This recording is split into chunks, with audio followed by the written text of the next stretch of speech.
We have over 60 aquariums in this fish room, and I'm a pretty busy guy, so I built an automatic water change system to help with maintenance. This is how it works. A 225-gallon tote is filled with reverse osmosis water, and the flow stops when the float valve on top of the tank activates. Now, since most fish need mineral content in the water, I'll actually add minerals on a daily basis with a brine tank and a peristaltic pump. A sump pump at the bottom of the container is connected to a series of PVC pipes, and those pipes deliver fresh water to every tank in the room. This pump runs every night automatically, and every tank has been drilled with an overflow, so while fresh water comes in, older water flows out. And while this automatic water change system's been working awesome, it doesn't nearly change enough water for me, so I still have to do manual water changes about once a week on a lot of these tanks, especially the ones I have a lot of fish in. And while the soft water I'm currently using is great for species like angelfish and tetras, it's not so good for live bears, snails, shrimp, African cichlids, fish that like harder water. And if you didn't know, reverse osmosis systems actually create a lot of wastewater in order to purify the water for you. And while I am collecting all of that wastewater in outside storage totes and using it in my garden and on my lawn, I'm not using nearly enough to justify all the waste that I'm creating. In this video, I'm going to design and create a whole new water change system that uses my tap water straight out of the pipes. That water is a lot harder than the water I currently use. My tap water comes out of the tap with a pH of 8.4 and a TDS of about 600 plus. The KH is well over 20, and I'm not even sure what the GH is, but it's gotta be up there too. At first, I'm only gonna send this water to one tank, this new 75 over here, just as a bit of an experiment. I wanna see how this water affects my fish, how it affects my plants, and just take it really slow. It's very tempting to connect this new system to my existing system so that I can really up the water change volume, but I don't know how it's going to affect every species. So I'm gonna place like one of each species in this tank and just hit them with water changes with the new system, with the new water for about a month. Really pay attention to how it affects them.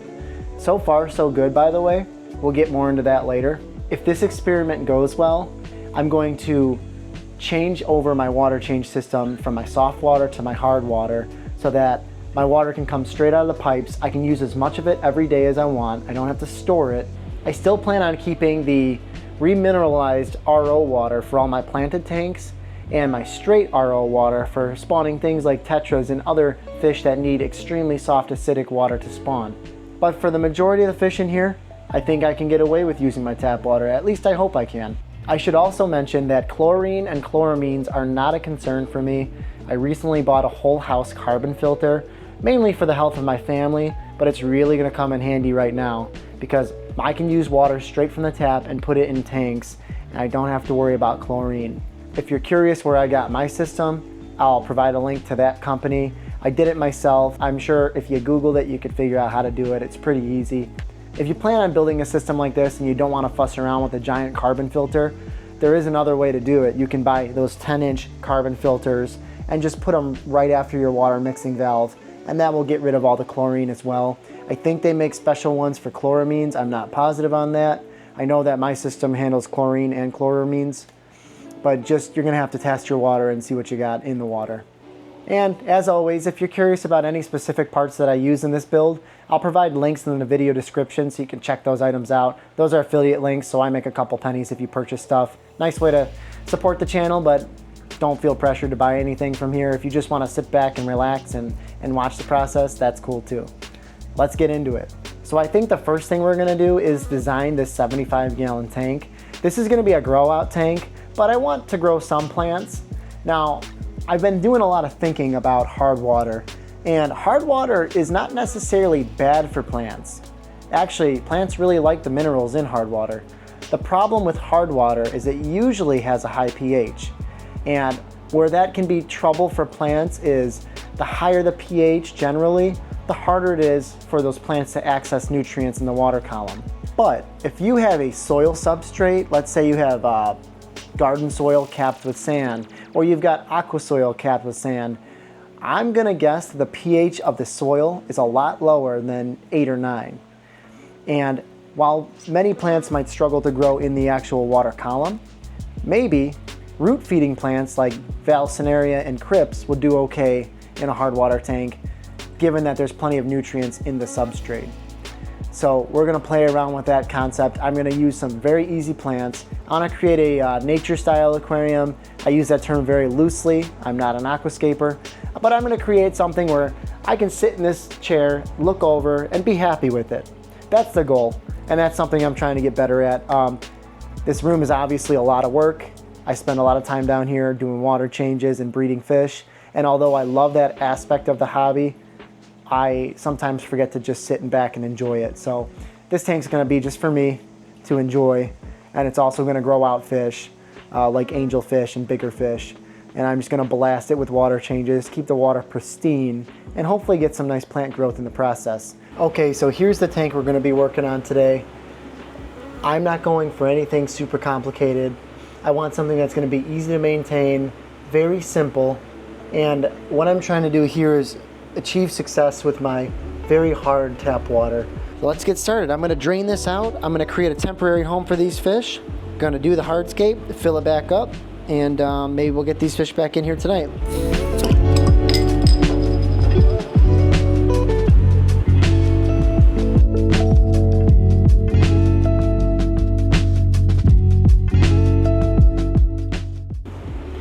This is gonna be the temporary home for the fishies. I'm just going to take this filter actually and throw it in there for now, plug it in. That way it keeps beneficial bacteria alive in here. It keeps the fish alive in here. Not gonna feed them, they'll be fine for a day. All right, so we have our temporary home set up in this 20-gallon tote. I have a little glass over it in case anyone's feeling jumpy in the middle of the night, because I don't think I'm moving them back tonight. And I've got the filter actually running in here, so now that really gives me a little more time to play with this. And I'm gonna be adding a new product that I just started messing around with. UNS makes it, it's called Contrabased. It's a aquarium substrate that comes pre-bagged. It looks kind of like a volcanic rock, and it's supposed to have lots of nutrients in it. What's nice about it being pre-bagged is it's really good for building up the back levels of your aquarium. So I'm gonna throw quite a few in this back left corner here. Hopefully that'll feed the jungle valve very well. I'm gonna cap it with some aqua soil and then some sand. Might even throw some Osmocote pellets in there as well.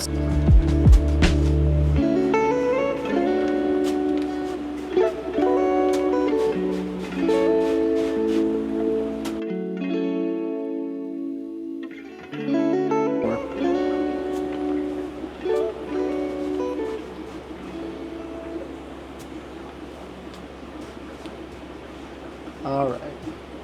Next, I'm going to cap it with some aqua soil. I'm only going to put aqua soil in the areas that I want to plant plants in. So we'll start in the back.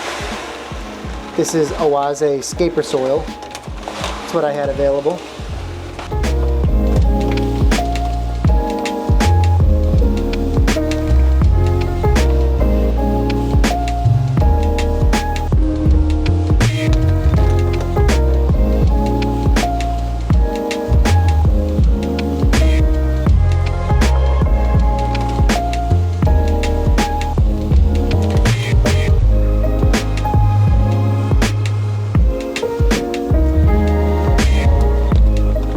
Gonna take my hand and smooth it out a little bit.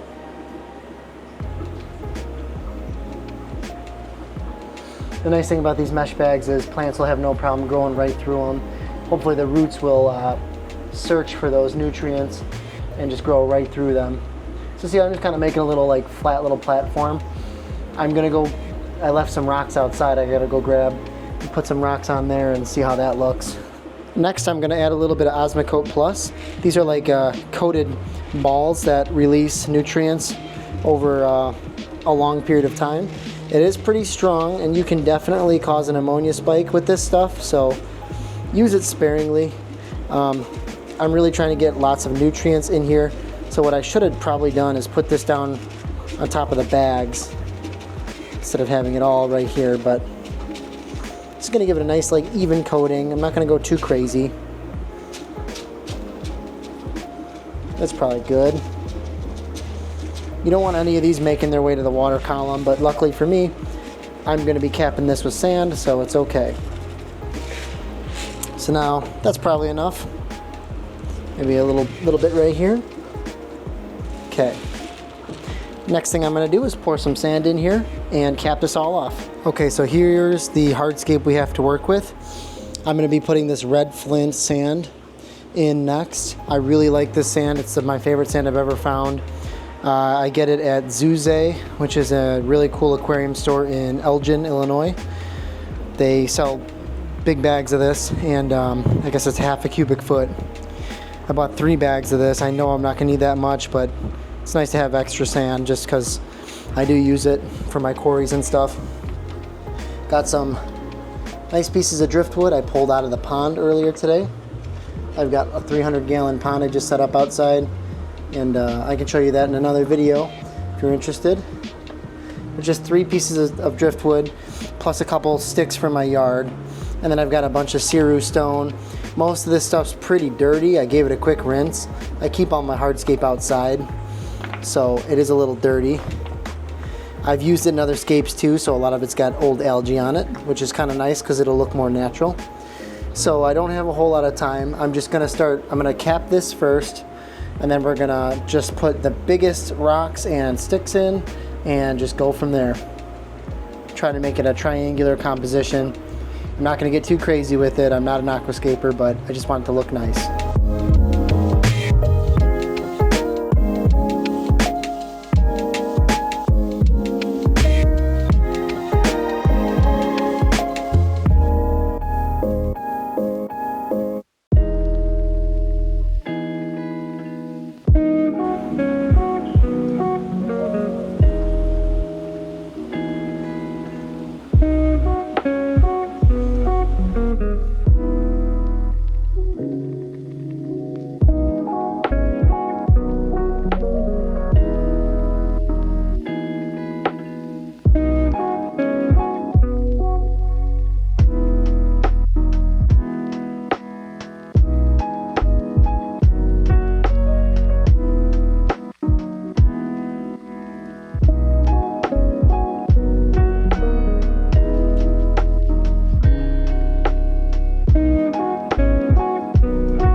You know, honestly, I've only been working on this hardscape for about 20 minutes, and I think it looks really sick. I'm really happy with it.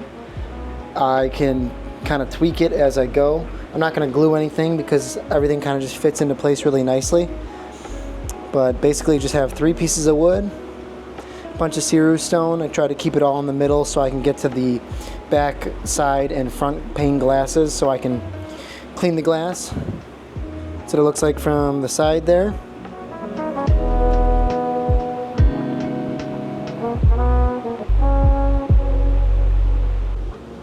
Hopefully you can see what I'm saying about this red flint sand.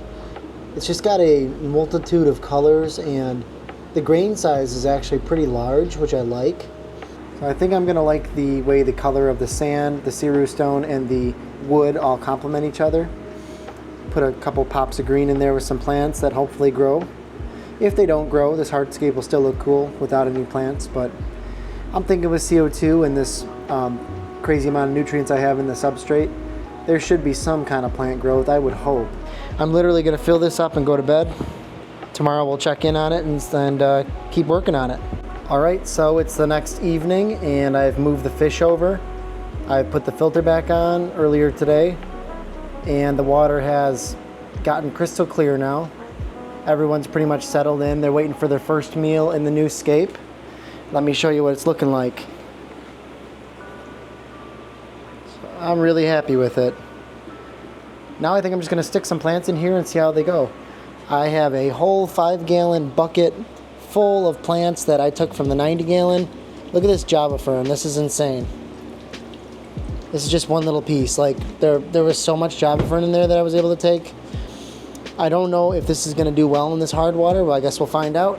But The main objective of this tank really is just to be enjoyable. Enjoyable for the fish and enjoyable for me. But it's kind of a natural crack here. I might just be able to shove this in there. I got a big string of Italian valve from the 90. Look at that. Woo, that's pretty long. So I'm just gonna take some tweezers and just plug it into the sand in the back.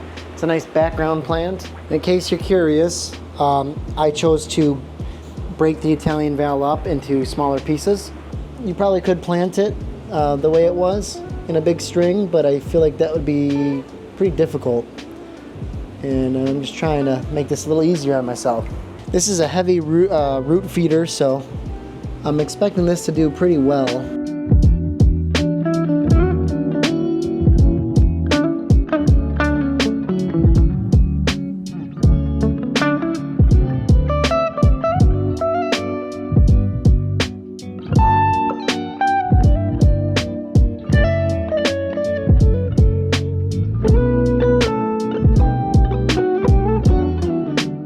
I got this Lotus that I took from the 90 gallon. I'm gonna try to plug that back here.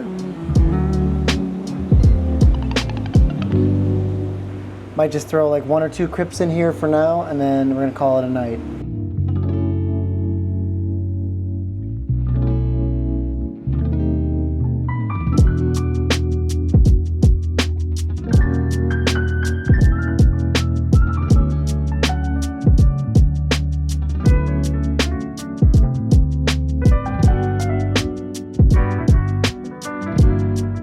Yeah, that's all I'm gonna do for now. I'm really happy with how it's looking. It's very simple.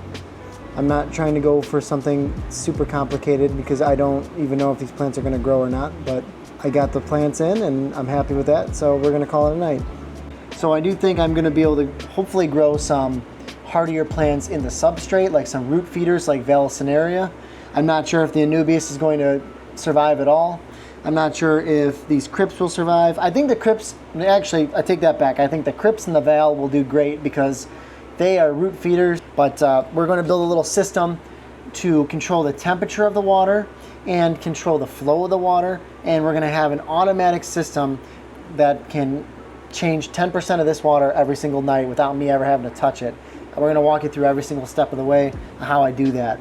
So the first thing I have, and I built this thing over a year ago, maybe 2 years ago. It is a shower valve. And ignore this. This is just an old PEX pipe that needs to come off, so is this. But it's basically just a mixer valve. It's a shower valve with a tub spout. 1/2 inch coming in here, 1/2 inch coming in here, so you've got a hot and a cold side. This right here, this mixing valve is what controls the temperature.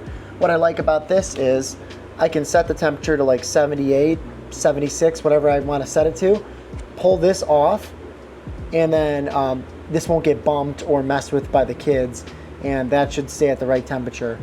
So we're gonna put this back on for now. The tub spout is a whole nother beast, and it's pretty ugly. I'm not a plumber. It must be 11 o'clock, all the lights are turning off. But basically, I've got a ball valve here and a garden hose connection down here. So if I just need 78-degree water, I can open up that ball valve and get hard 78-degree water for any kind of hard water fish I'm keeping. I'm gonna mount this to the stud on my wall, and it's going to have to go through a couple components before it gets to this tank. So after the water comes out of that mixing valve at like 76, it's going to go through this check valve. Basically all this is a backflow preventer. It prevents fish water from getting back into my municipal system. Normally with these check valves, there's like a flapper or like a plunger in there that keeps water from going backwards, and they need to be mounted vertically, but this one's got a spring in it so you can mount it horizontally, which I plan to do. You can see there's a little arrow there showing the direction of the flow. That's super important. Water will not flow this way, it will only flow this way. So none of that nasty fish water can siphon back into my municipal system. The next component is going to be a pressure regulator slash filter. This is made by Rainbird. It brings the working pressure down to 30 psi, so it just gates down my water pressure, and that protects the third item, which is the actual solenoid. This is a sprinkler solenoid. This is what connects to the smart timer. and opens and closes whenever I want it to. You can see these white pieces are my 3/4 inch adapters. These are slip connections that will go right to my 3/4 inch PVC. I will glue these all in. These wires will make their way back to that controller. That controller is what opens and closes this solenoid. There's some flow controls on the top here. There's a manual valve if you want to open it up manually. I got sprinkler wire here. I've never done anything like this, but I've been researching online how to do it, so it actually seems pretty straightforward. I'm just hoping none of these connections here leak. This is really cool. We'll get more into detail on this later when I install it, but basically this connects to my Wi-Fi and I can control this with my phone.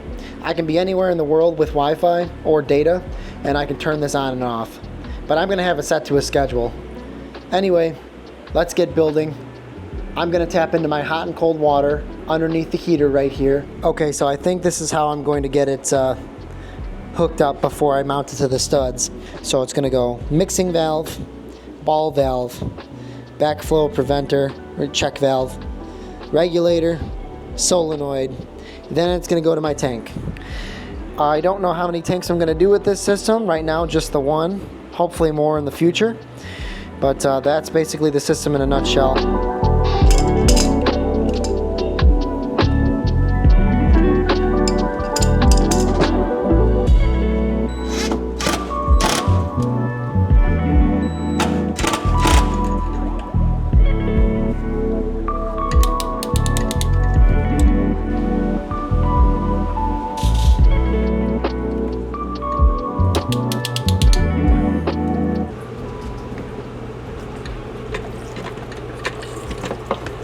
Oh.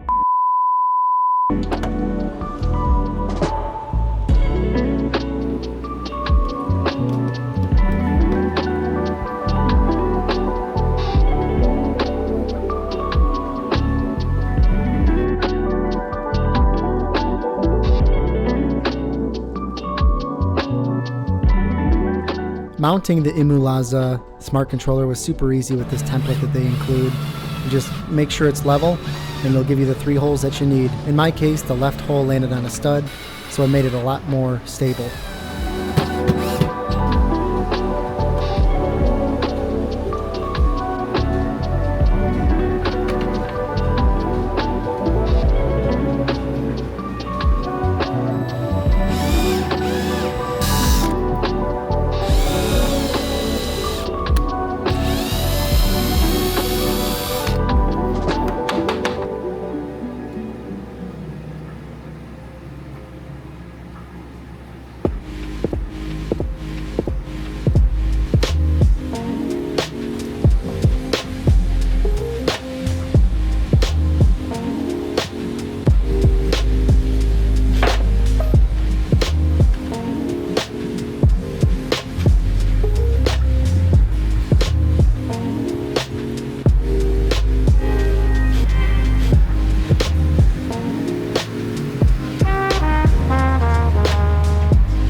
Well, the fish room's a mess. It's like 1 in the morning, but I've got it completely done and I really want to try it out. So I think we're gonna just try to manually activate the valve. Whenever you do a plumbing job with PVC glue and primer, always flush the lines first into like a bucket. Don't put it in your tank because the first few drops of water that come out of this is gonna smell just like PVC glue and it can't be good for your fish. So if you're doing this at home, make sure you flush. I flush it for like a good 5 minutes before I put it in my tanks, and that's done well for me. So you'll smell it when you run this for the first time. It'll smell like PVC glue. I think it's just kind of pushing all that gunk out. I'm a little nervous because I don't know what's gonna happen, but I'm gonna turn the water on very slowly and see what happens here. All right, I'm hearing water running. Oh, getting a lot of leaking from over here. Oh boy. Okay, I gotta turn that off right away. These little white holes are leaking for some reason. I'm gonna have to look further into this. Alright, so I think this thing is actually defective. These are pressure relief valves, and I don't think they're supposed to leak unless your pressure is too high. My pressure, I have a gauge, my pressure comes in right around 60 PSI, which is definitely like within normal limits. So this thing just must be bad. I'm gonna try to get my money back. I don't think I need a pressure regulator for this Rainbird solenoid. As long as it's under 150 PSI, you don't need one. Anything over that, you should probably get one. Anything over 100, you probably should get one. Anything over 100 in your house is probably dangerous anyway. But anyway, I just cut the pipe and I just put a straight piece of pipe in there. We're gonna try it without that. So let's turn the water on again real slow and let's hope for the best.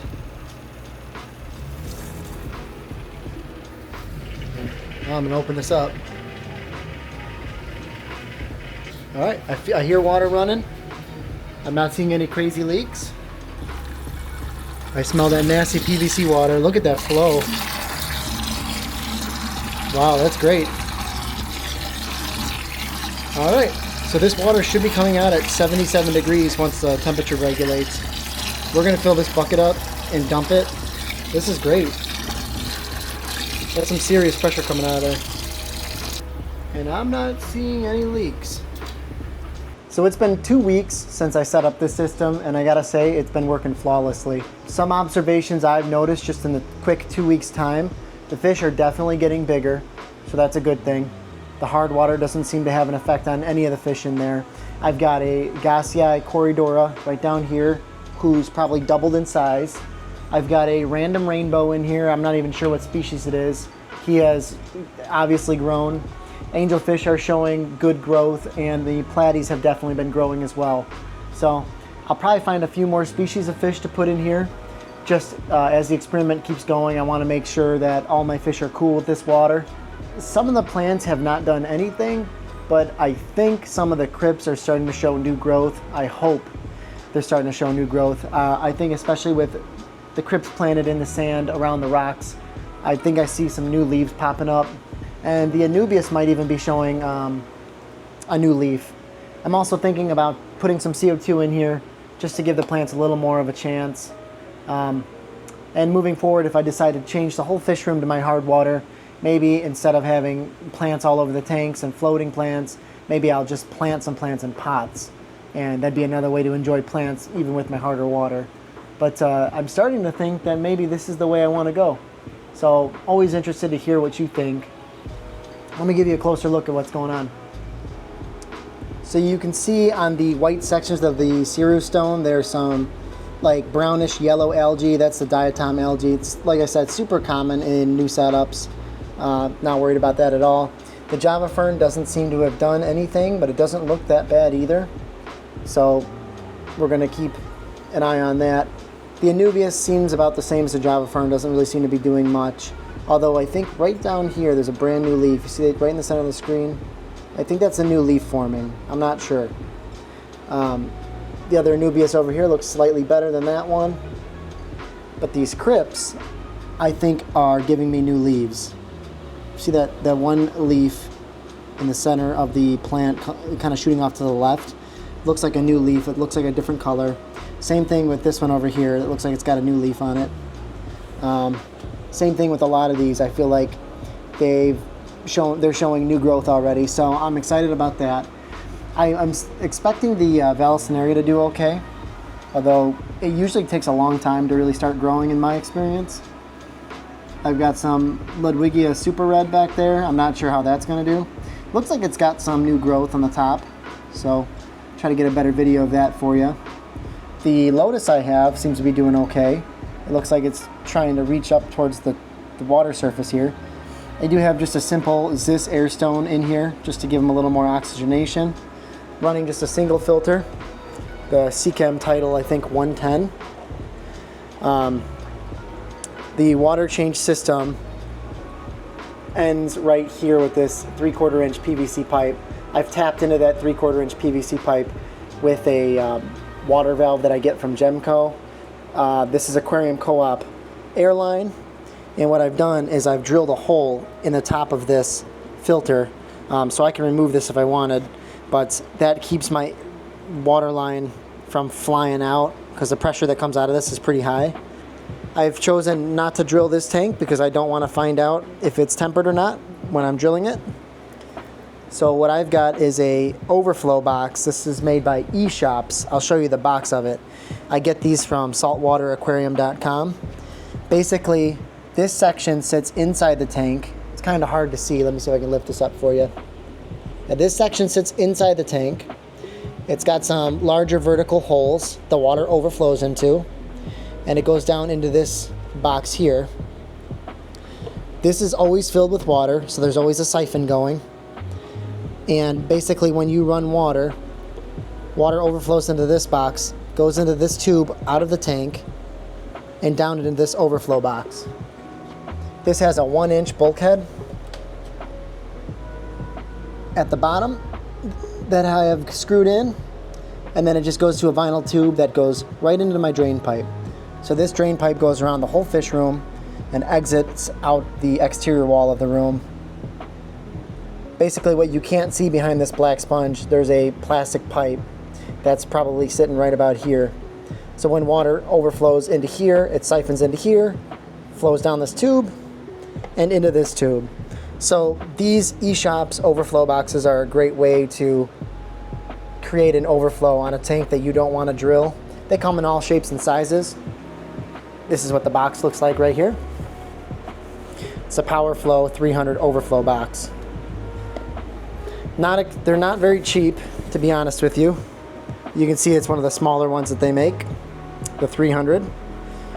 The flow rate's pretty decent, especially for what I'm using it for. You could also use this to put a sump in a tank that you didn't want to drill. That's a better picture of what the PowerFlow 300 looks like. Like I said, this black section sits in the tank, water siphons out, goes into this clear section. This clear section sits outside of the tank. Water is always in this little box right here. When it overflows this little lip, it goes into this tube and out this bottom port. So I have 3 of these actually. This 75 gallon, this 75 gallon, both also have them.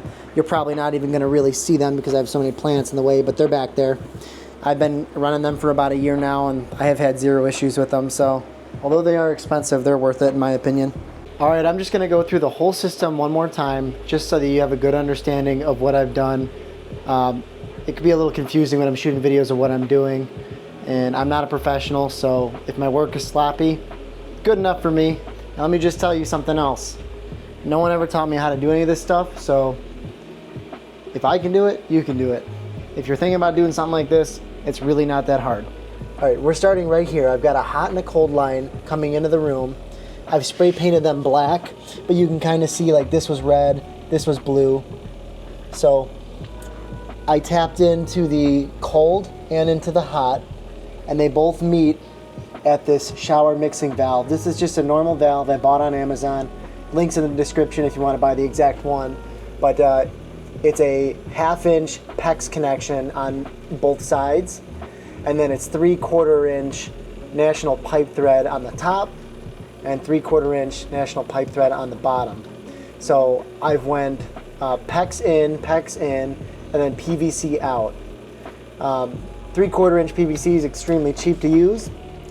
The downspout, like where the bathtub would be, I put a ball valve right here, and then it goes down to a garden hose connection. That way I can connect a garden hose to it and run water straight off of this mixing valve.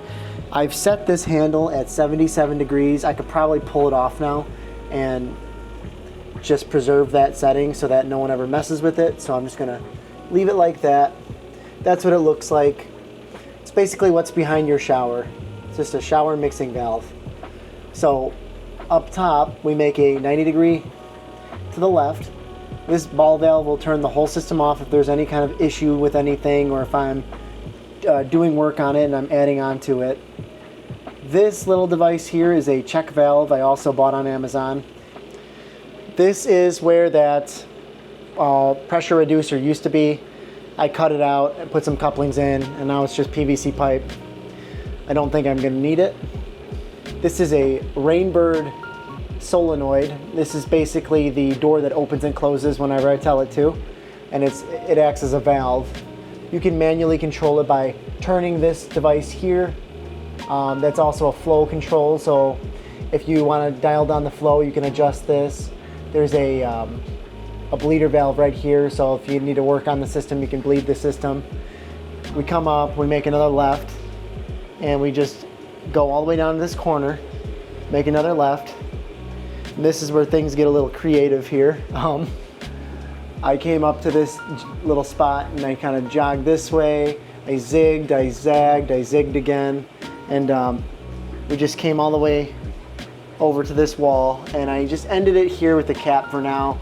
I can always cut into this and keep it going. Honestly, I'm really close to the point where I think I'm going to connect it to the water pipe right there. It would not be a very hard thing to do. And then I can connect it to the whole system if I want to do something like that. But still in experiment mode. So once we get to this point, there is a water valve. It's a plastic water valve that you screw a hole, you tap it, and then you basically just plug that in with a little Teflon tape around the threads. I buy all those at gemco.com. They're great to work with. Just give them a jangle and tell them what you're trying to do, and they'll help you out. This is the famous Aquarium Co-op airline tubing. I love this stuff. I buy it by the spool full. Came down to my Tidal SeaChem, my SeaChem Tidal hang on the back filter. I drilled a hole that was super tight, so it was really hard to get this in, but that means it'll never fly out. And right here is where the water comes in. So when I run this system, water is going to shoot right into this filter box, well, basically down this little waterfall area and into the tank here. And I want to show you the brains behind this whole thing. Before we go any further, I do want to let you know that this is sponsored. EmuLaza sent me this for free. I'm extremely grateful, and I'm also going to tell you that this is not a comparison video. I've never used a sprinkler controller before, so I have no idea what else is out there. I'm extremely grateful, and the whole reason you're watching this video is because EmuLaza sent me this for free. So thank you guys very much. And I can't compare it to any other sprinkler controller, but what I will say is it's been working flawlessly for what I need it for. And if you stick around and you like this kind of content, consider subscribing, because next year I'm going to make a sprinkler system using this as well. So this won't be the last time you see this controller. What is a sprinkler controller? A sprinkler controller is basically an electronic device that tells the sprinkler when to open and when to close. It connects to the Wi-Fi, and it is app controlled. You can use it with iPhones and Android.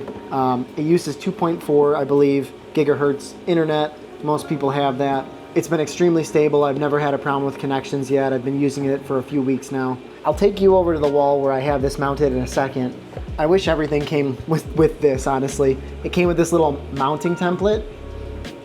Literally, the 3 holes you need for the actual device are right there. So you can just take a little level, put it on top of this, slap it to the wall, knock out your 3 holes, and then it comes with these drywall anchors you can use. I believe the one on the left went into a stud, so I didn't use that drywall anchor here.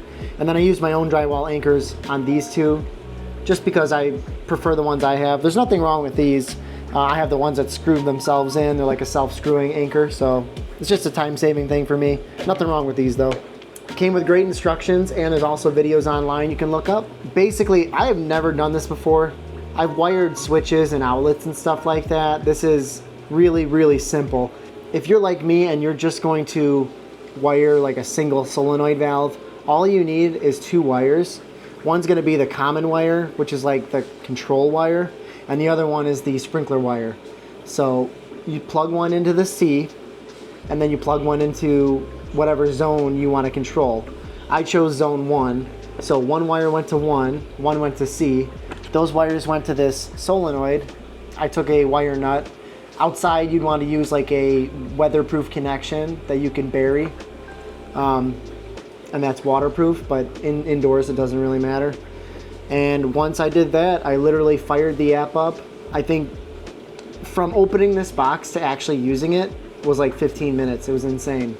It actually comes with a handy dandy sheet of stickers, and this is to stay organized and mark your wires, because if you build a bigger sprinkler system than what I've done, you're going to have many wires, and it would probably be a good idea to mark them so you know which one goes to where. Next year I want to build my own lawn sprinkling system, actually rent a trencher, lay some PVC pipe down into my yard, and use the fish water that I'm collecting to water my lawn. Because to be honest with you, I'm not using nearly enough. I'm still wasting a bunch of water, and it really bothers me. I've been using it on my grass when I'm starting seed, like grass seed in spots of my grass that aren't growing. I've been using it on my veggies. I have plenty of veggies, 100% grown with fish water and rainwater. And I use that water to like wash stuff that isn't gonna go inside the house. So like if I wanna spray off my kayak, stuff like that, I use fish water for that. I've got a little transfer pump that's connected and it's on demand. So whenever I open up the hose, it pressurizes the hose and it'll push fish water through the hose. So I'm not a wasteful person. I don't like to waste stuff. It bothers me that I waste so much water with this room. So next year I'm gonna take this sprinkler controller and I'm gonna tie into this, probably put a wire through this wall behind me, and we're gonna build a whole sprinkler system from the fish room. I think that's gonna be really fun. It's gonna be really unique. Most of the time when people are buying these, they're probably using them to water their lawn, so that might be a little more up your alley if you're watching this just for the sprinkler controller. I might be one of the only people actually using this in a fish room, but I've seen other people using sprinkler controllers in the fish room. Another common one you might see is Rainbird. You see other ones like that. But love this thing so far. Let me show you what it looks like on my wall. Let me show you how easy it is to start a water cycle. I can do it manually with some buttons over there. I can do it on my app. I actually have it turning on every morning at 10 a.m. for 12 minutes. And that's scheduled all the time. But this is an intelligent controller. So if you were going to use it for outdoors, it's got rain delays where it uses like information from the closest weather stations. You can tie in a rain sensor into this. So there's a lot of different things you can do with this, and it comes with 16 zones. I'll never use 16 zones. I might only use, I don't know, 5 or 6.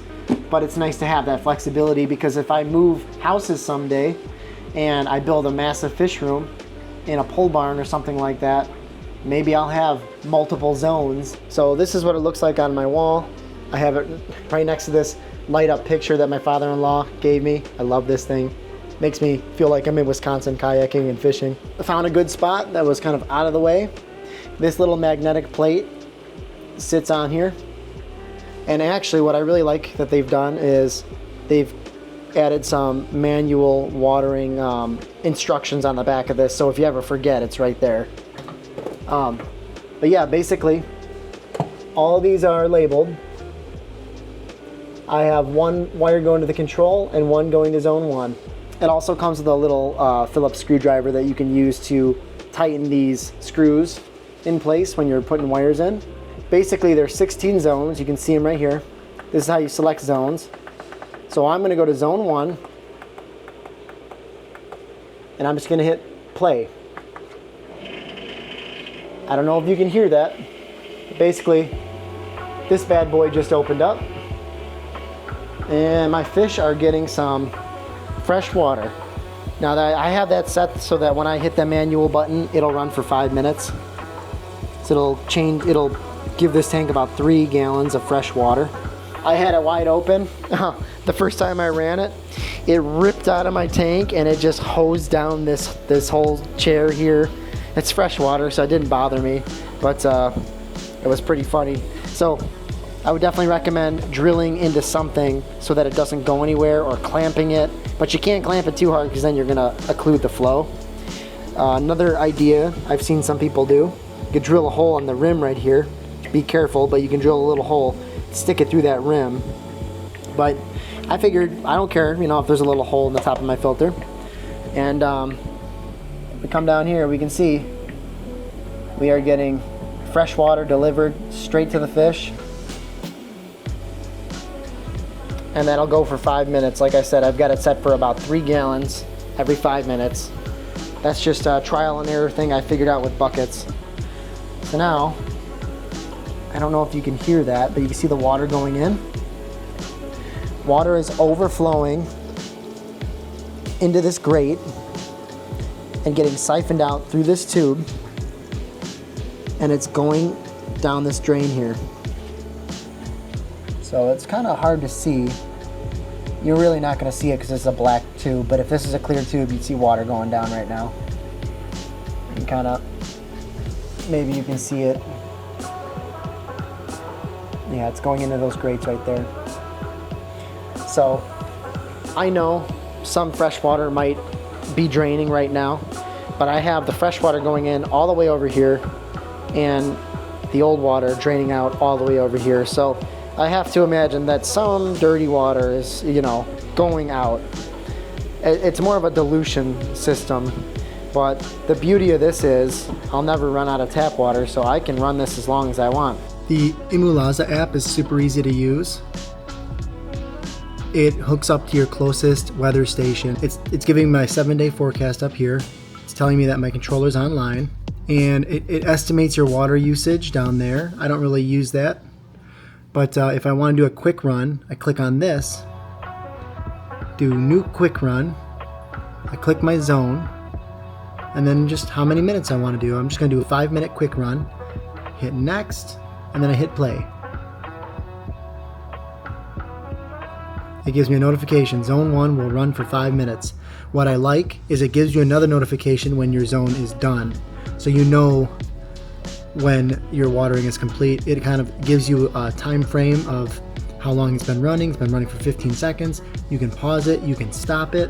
If we go down here to schedules, you can see my fish room water change. It's a schedule I've created. It runs every single day at 10 a.m. for 12 minutes. You know, you can turn your zones on and off. If I wanted to turn the zones outdoors off for the winter time, I can do that just by toggling all these zones. See, 48% done with my water change, my quick run. And I can be anywhere in the world as long as I have a data or internet connection. I can do a water change. So you can see why the convenience of this is making me want to switch. Been a great app. It hasn't had any issues yet. Thank you guys so much for watching another one of my videos. I hope you enjoyed it. I hope it give you some ideas on how you can maybe create a system like this at your house. Maybe you only have one tank, or maybe you're a busy guy like me, busy girl. Maybe you don't have time to do water changes every week. This is a really cool system because you can set this up and literally, once you get it dialed in, forget it. I like the fact that I can be anywhere in the world and I can run a water change. For my job, I spend 24 hours away from home, so knowing that my fish will be getting fresh water while I'm gone is really nice. And if I feel like giving them an extra water change, that's very easy to do too. So overall, this is something I've been wanting to do for a long time, and ImoLaza really made it possible by sending me this free sprinkler control valve. So thank you guys very much.